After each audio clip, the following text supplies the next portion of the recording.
والسلام على عباده الذين اصطفى أما بعد فأعوذ بالله من الشيطان الرجيم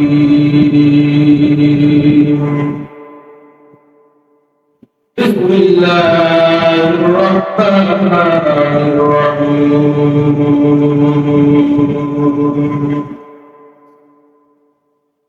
إنا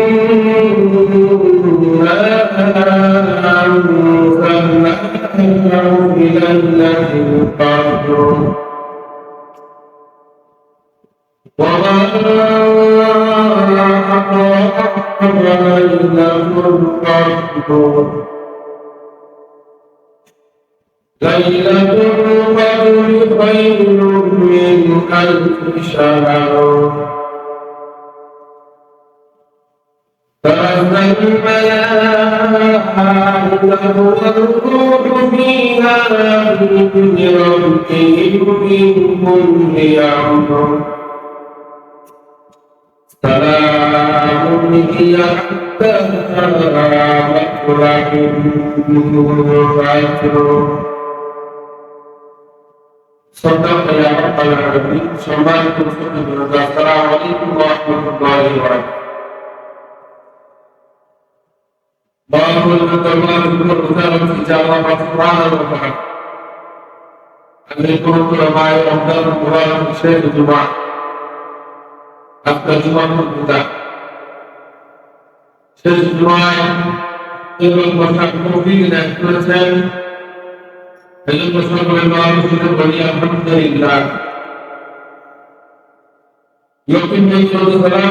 বারাকাতুহু।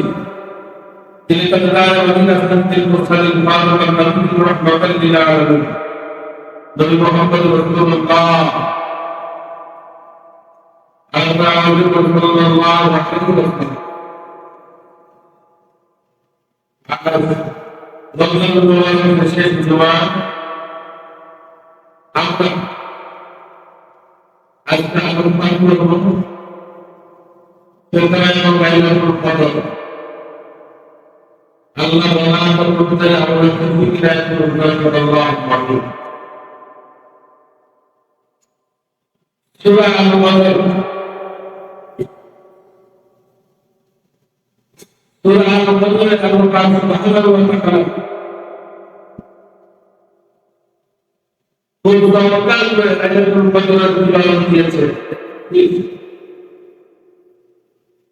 Fadilat সম্পর্কে আল্লাহ নিজেই বয়ান করেছেন সুবহানাল্লাহ।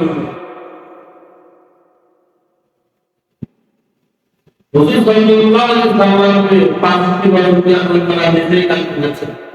ফজিলত পাঁচটি বাণী যা আমাদের নবীকে দেওয়া কোন নবী এবং রাসূল তারা হচ্ছে পাঁচটি। এই পাঁচটি বাণীর একটি বাণী হচ্ছে লাইলাতুল কদর।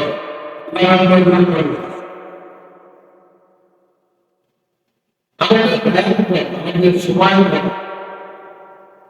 আমাদের সাধারণত সময় তার হচ্ছে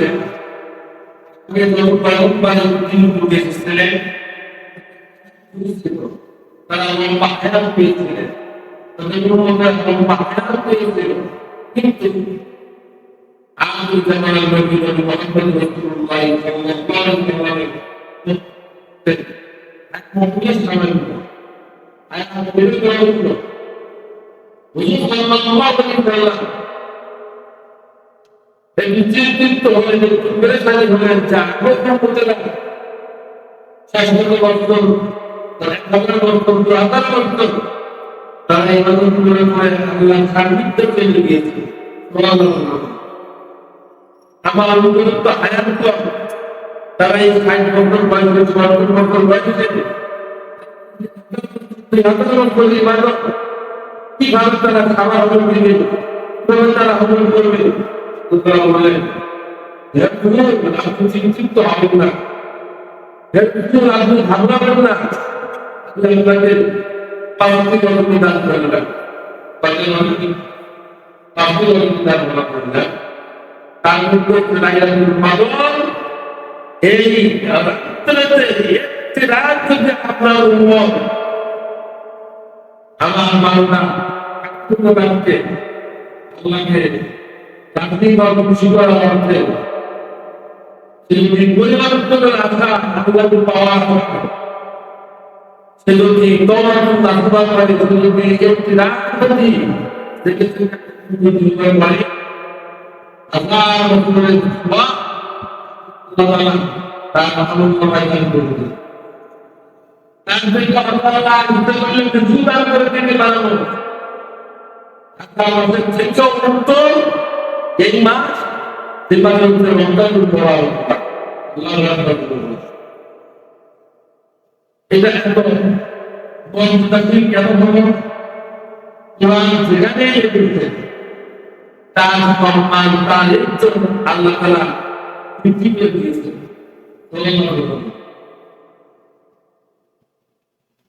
কোরআন যেখানে লিখেছে সম্মান কোন জায়গা মিলেছে কথাটা হলো বুঝি কি কথা হলো কি লিখেছে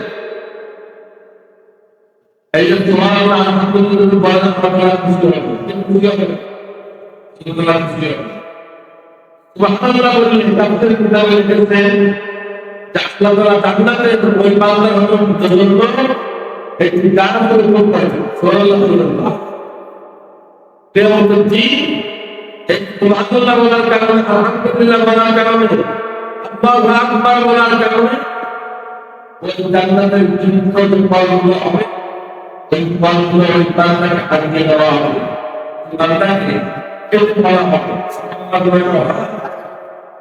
তাহলে আমরা সুবহানাল্লাহ আলহামদুলিল্লাহ বলতে তাদের গভীরতা করি গেল যদি বলা সুবহানাল্লাহ আলহামদুলিল্লাহ কি বলতে পারবো না ঈশা আমাদের সুবহানাল্লাহ আলহামদুলিল্লাহ বলতে কি না হলো লাগবে যেখানে সুবহানাল্লাহ লাগবে বলবেন সেখানে আলহামদুলিল্লাহ আসবে কি বলবেন পারবেন না মৃত্যুর বাইরে হচ্ছে লিল্লাহি ওয়া ইন্না ইলাইহি রাজিউন বাইরে হচ্ছে মৃত্যুর বাইরে হচ্ছে একবার সুবহানাল্লাহ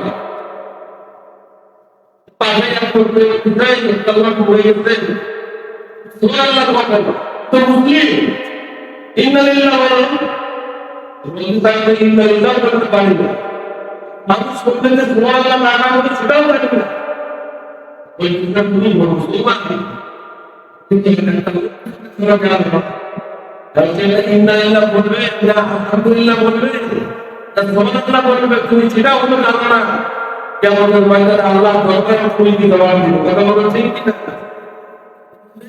মুসলিম মতকে সুবহানাল্লাহ আলহামদুলিল্লাহ আল্লাহু আকবার সে বলতে হবে রমজানের মোবারক আল্লাহ তাআলা একটা সৃষ্টি উপহার আল্লাহ তাআলা সৃষ্টি মা আল্লাহ আকবার কিন্তু দেখলেন কেমন লাগে প্লান গাড়ি দিতে তার সম্মান তার ইজ্জত বেড়েছে তো কোরআনের যেটা হচ্ছে মক্কা এবং মদিনা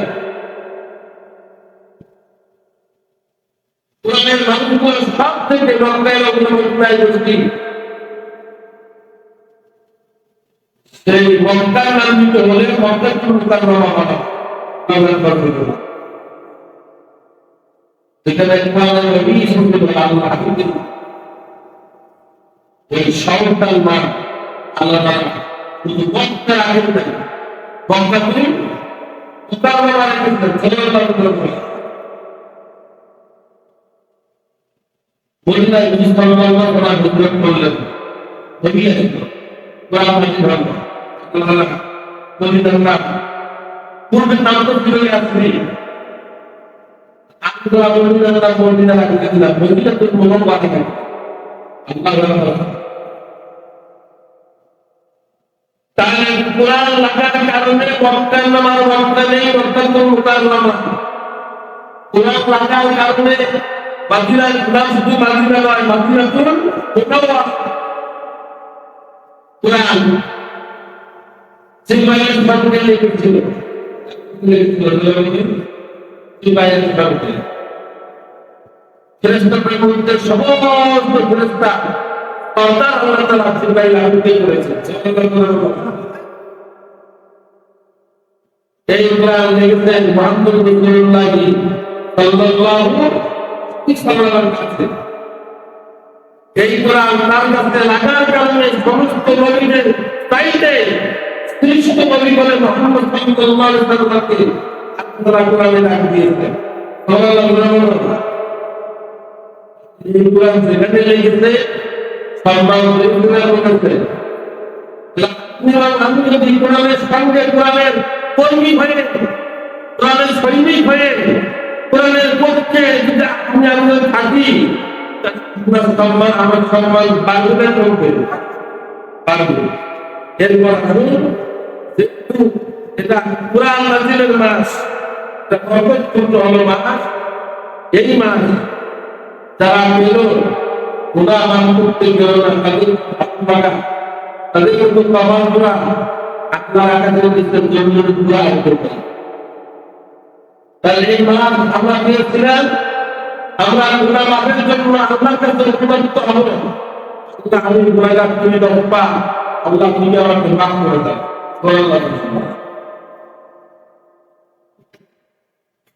শুধু তাই বলে আপনি মালিক করে ঠিক নাই, ঠিক নাই, নামাজের 11:30 হলো বাজে, ঠিক কিনা? নামাজের মধ্যে গ্রহণ করি সূরা তাদের গ্রহণ ঠিক হলো নাই। এরপর এই অভুক্ত ইবাদত দিয়ে আপনাকে কি পাওয়া যাবে? পাওয়া যাবে না। ওই ইবাদত আপনাকে আমল করতে হবে।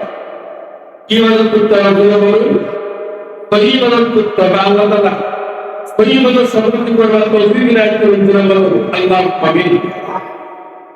শুনুন, বলতেছিলাম তাআলা এই মুহাম্মদ সাল্লাল্লাহু আলাইহি ওয়াসাল্লামকে 5টি রাত দিয়েছে, তার মধ্যে লাইলাতুল কদর আল্লাহু আকবার। আল্লাহ হাবিব সাল্লাল্লাহু আলাইহি ওয়াসাল্লাম বলেন যে এই রাত্রিতে যদি পরিবর্তনের আশায় নামাজের আশায় কেউ যদি তার অন্তরের স্থল থেকে আস্তাদিক রাখুন, পাঁচজনে আল্লাহকে ডাকিয়ে আল্লাহ তাকে সাড়া দিবেন।